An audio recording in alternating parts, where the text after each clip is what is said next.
नमस्कार audience, the book बैठक में आपका स्वागत है।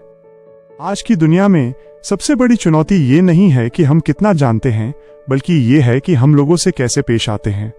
हर दिन हम परिवार, दोस्तों, सहकर्मियों, ग्राहकों और समाज के अलग अलग लोगों से संवाद करते हैं।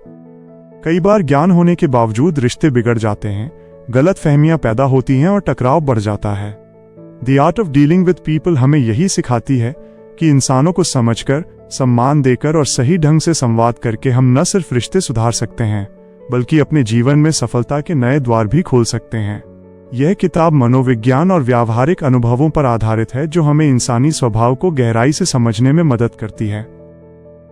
अध्याय 1, इंसान को क्या प्रेरित करता है। हर इंसान के व्यवहार के पीछे एक गहरी मनोवैज्ञानिक वजह होती है। ये किताब बताती है कि इंसान को सबसे ज्यादा प्रेरित करने वाली चीज है महत्वपूर्ण महसूस करने की इच्छा। लोग चाहते हैं कि उनकी बात सुनी जाए, उन्हें समझा जाए और उनकी कद्र हो। जब कोई व्यक्ति ये महसूस करता है कि उसे नजरअंदाज किया जा रहा है, तो वो या तो विरोध करता है या दूरी बना लेता है। इसके विपरीत, जब आप किसी को सम्मान देते हैं, तो वो स्वाभाविक रूप से आपके साथ सहयोग करने लगता है। इसलिए लोगों से व्यवहार करते समय यह समझना जरूरी है कि वे तर्क से कम और भावनाओं से ज्यादा संचालित होते हैं।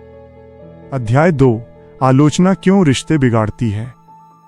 आलोचना अक्सर हमें सही लगती है, लेकिन इसका असर ज्यादातर नकारात्मक होता है। जब किसी इंसान की आलोचना की जाती है, तो वो खुद को असुरक्षित महसूस करता है और तुरंत बचाव की मुद्रा में आ जाता है। वो अपनी गलती स्वीकार करने के बजाय बहाने ढूंढने लगता है।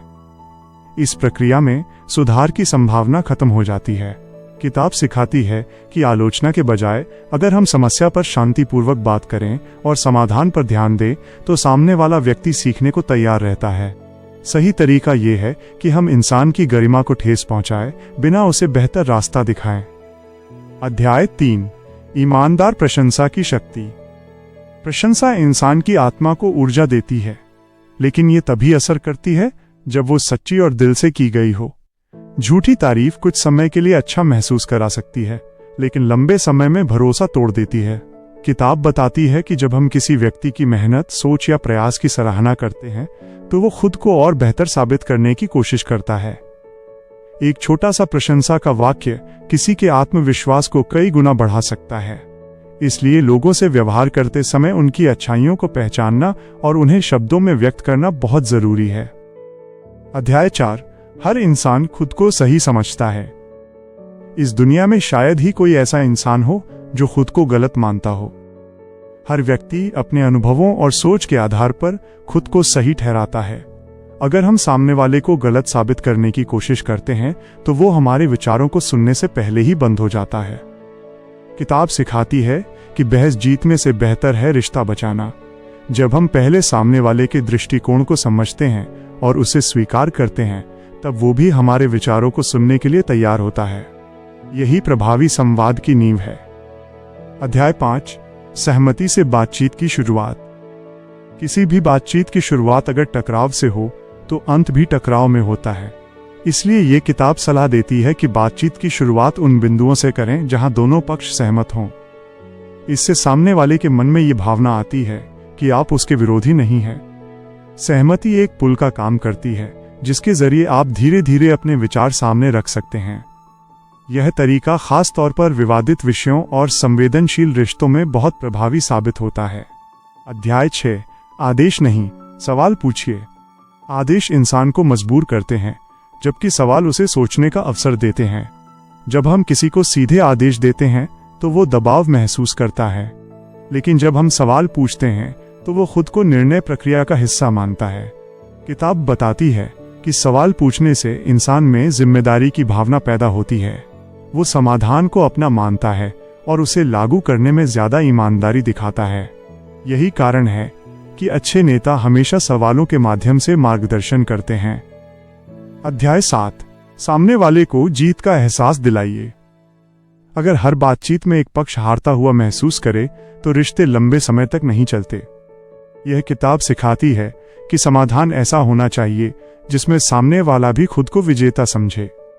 जब इंसान को सम्मान और संतुष्टि मिलती है, तो वो भविष्य में भी सहयोग करता है। रिश्तों में जीत हार की मानसिकता छोड़कर साझा समाधान की सोच अपनाना ही स्थायी सफलता की कुंजी है। अध्याय 8, कठिन और नाराज लोगों से निपटना। नाराज या गुस्से में व्यक्ति तर्क नहीं सुनता, वो सिर्फ अपनी भावना व्यक्त करना चाहता है। ऐसे समय में सबसे जरूरी है शांत रहना और उसे पूरी बात कहने देना। किताब बताती है कि कई बार समस्या का समाधान शब्दों में नहीं बल्कि धैर्य से सुनने में होता है। जब इंसान को लगता है कि उसकी बात सुनी जा रही है तो उसका गुस्सा धीरे धीरे कम हो जाता है और समाधान का रास्ता खुलता है। अध्याय 9, नेतृत्व की असली कला। असली नेतृत्व डर से नहीं, प्रेरणा से चलता है।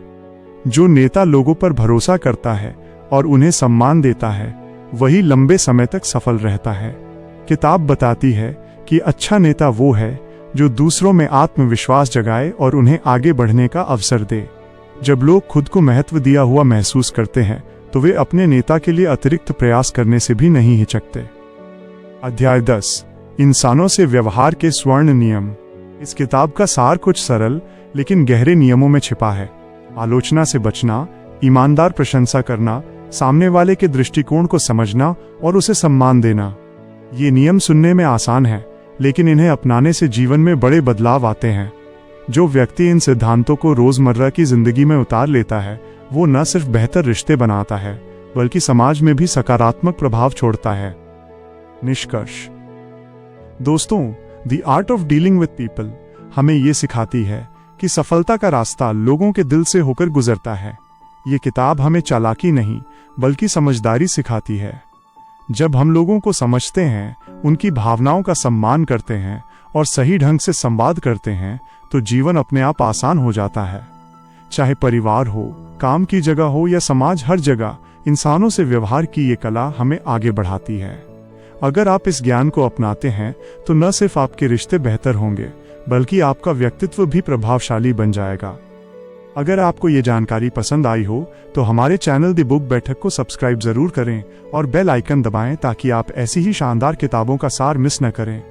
साथ ही कमेंट में हमें बताएं कि इंसानी व्यवहार से जुड़ा आपका अनुभव कैसा रहा या आप अगली बार किस किताब के बारे में जानना चाहते हैं।